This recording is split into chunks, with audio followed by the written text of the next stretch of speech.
Hi guys! Today we are going to find out what if Genghis Khan had lived forever. You're standing on the windswept steppes of Mongolia in August 1227, watching history's greatest conqueror draw what should be his final breath. The great Khan lies motionless in his felt tent, his generals weeping around him, when suddenly his eyes snap open with an otherworldly gleam. Death itself seems to recoil as some cosmic force, perhaps the eternal spirit of the steppes, flows into his weathered body, reversing age and decay in moments. You witness the impossible, wrinkles smoothing, gray hair darkening, muscles strengthening as Genghis Khan rises from his deathbed with the vigor of his youth. His first immortal words echo across the camp. The world is not yet conquered. You probably won't survive what comes next because an undying Khan means an empire that never fragments, never weakens, never stops expanding. So, before you get comfortable, take a moment to like the video and subscribe, but only if you genuinely enjoy what I do here. Drop your location and local time in the comments. I love seeing where you're watching from. Now sit back and let's dive into today's alternate journey together. You watch in stunned silence as the newly immortal Khan calls his generals together, his voice carrying an authority that now seems to echo through eternity itself. Within months, you see the Mongol war machine pivot westward with terrifying efficiency, no longer concerned with succession disputes or empire fragmentation. By 1230, you're riding alongside Mongol Tumans as they sweep through a Europe unprepared for this relentless, undying leadership.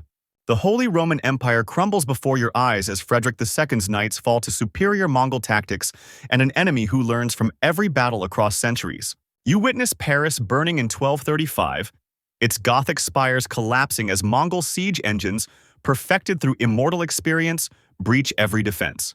London falls by 1240, and you stand on Tower Bridge watching Mongol horsemen water their steeds in the Thames, while English nobles kneel before an ageless conqueror.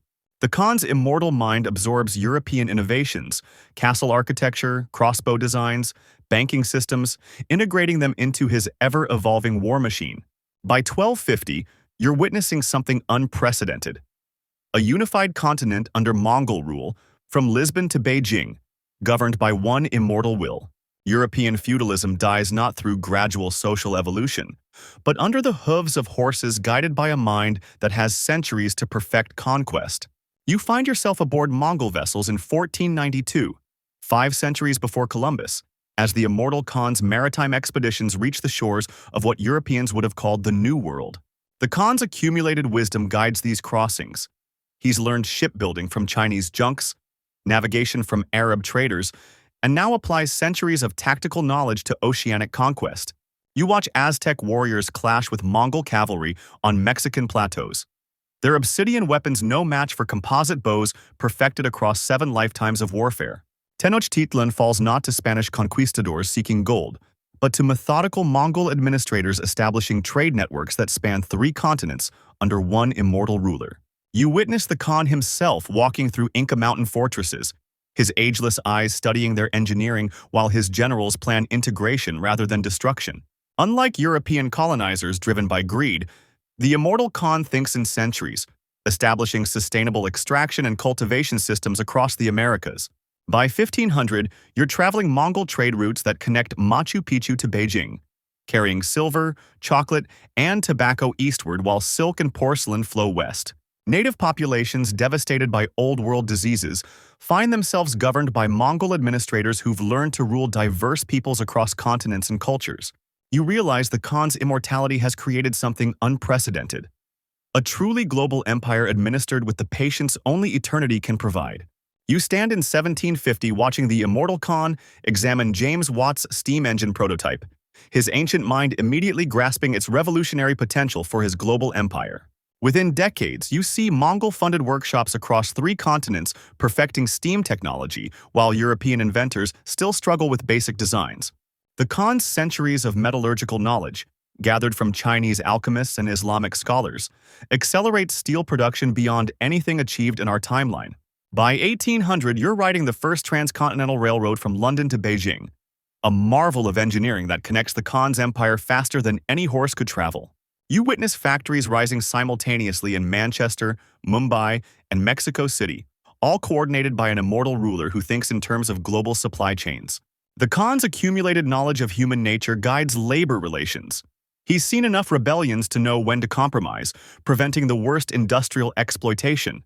You observe him personally testing early electrical experiments, his ageless hands steady as he works alongside scientists who revere this living bridge between ancient wisdom and modern innovation.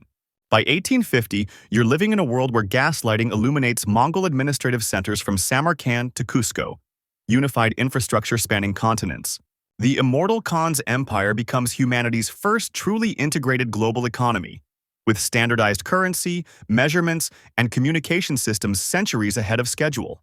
You witness the first democratic protests in 1848 as European intellectuals question why an immortal autocrat should rule over mortal citizens seeking representation.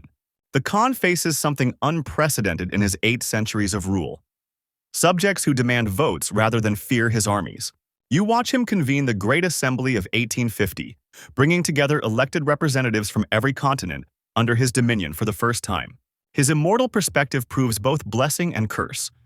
He remembers every broken promise, every failed rebellion, making him simultaneously wise and inflexible. You observe the Khan's brilliant compromise. Regional parliaments handle local governance while his immortal administration manages global coordination and long-term planning. The American colonies, never independent in this timeline, become the testing ground for this hybrid democracy empire system.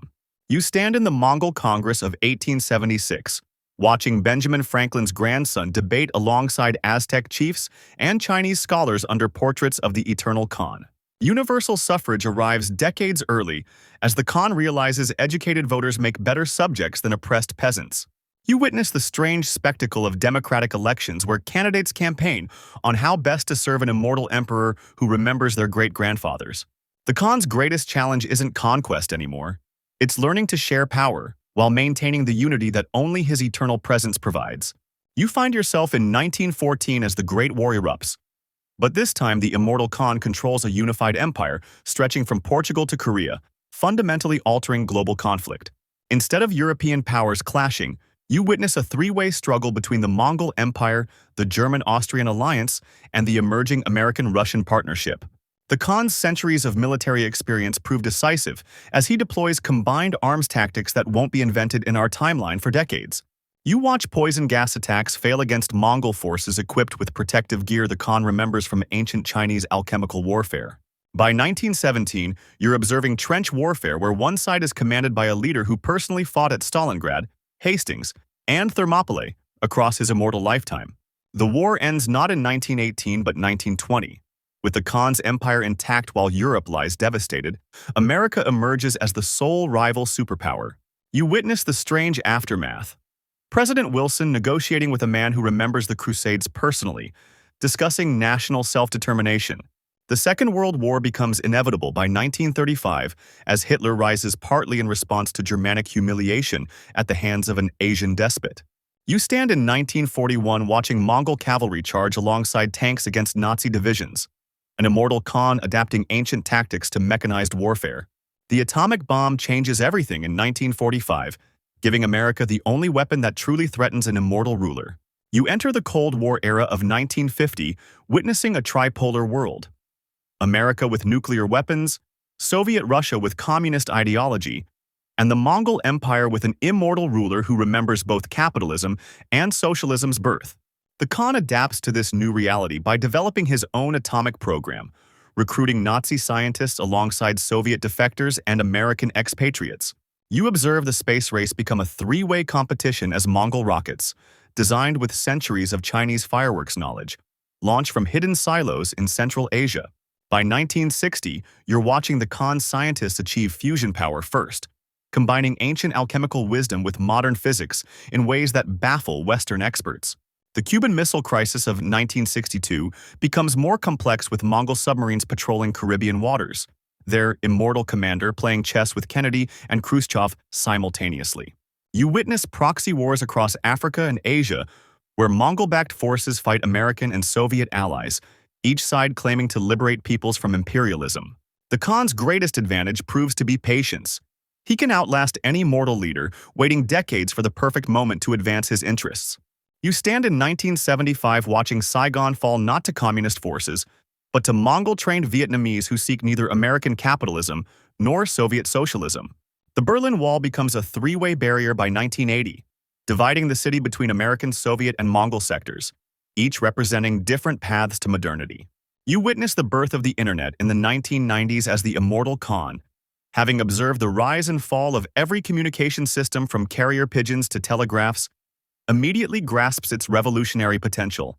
While Western corporations debate profit margins, you watch the Khan's empire implement universal broadband across 3 continents, treating internet access as infrastructure like roads or aqueducts.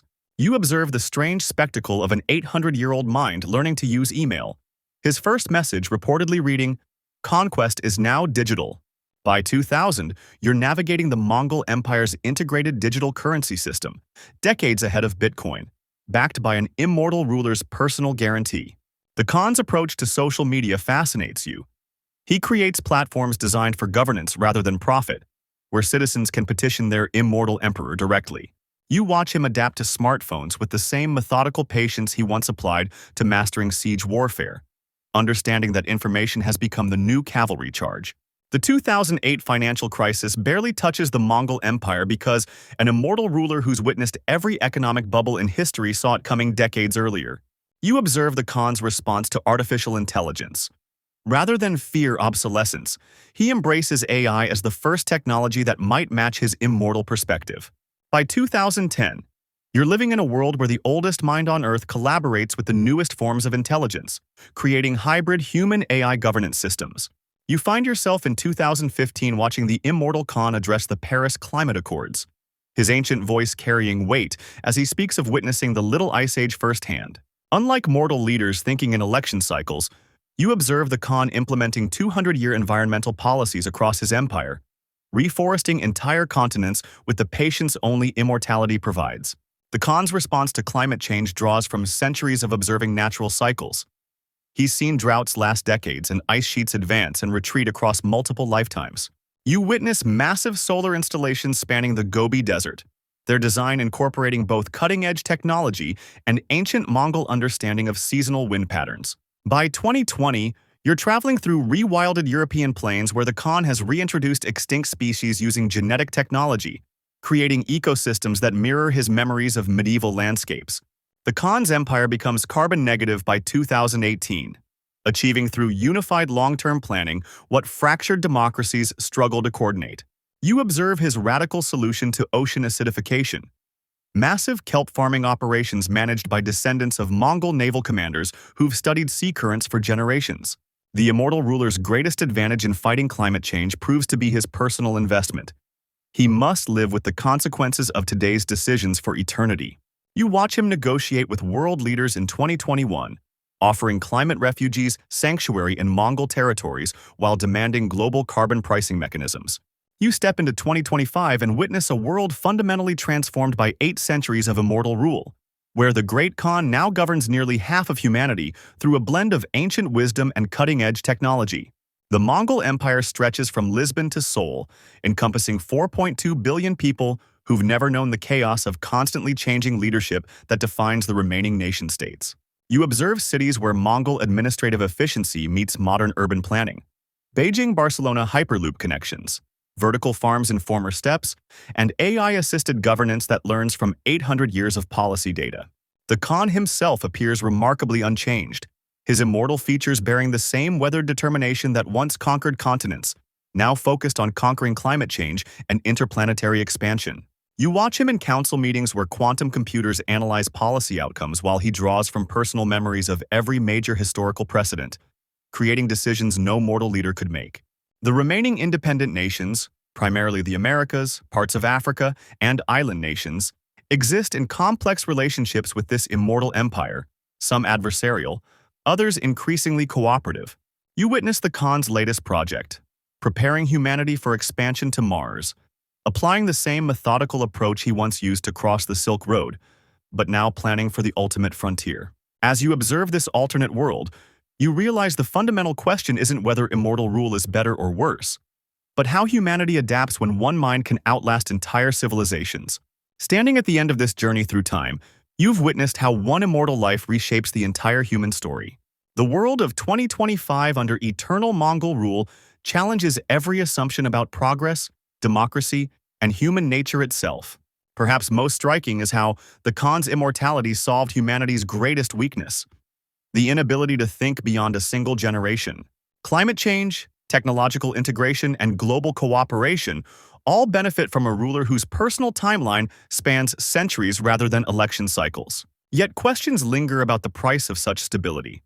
What innovations, what cultural developments, what human potential remains unexplored under immortal authority? The Khan's empire proves that continuity of vision can achieve remarkable things, but at the cost of the creative chaos that comes from constantly changing leadership. You've seen a world where humanity's greatest conqueror never died, and in doing so, perhaps conquered humanity's greatest enemy: short-term thinking. But here's what I want you to consider. If you could grant immortality to any historical figure to reshape our world, who would you choose and why?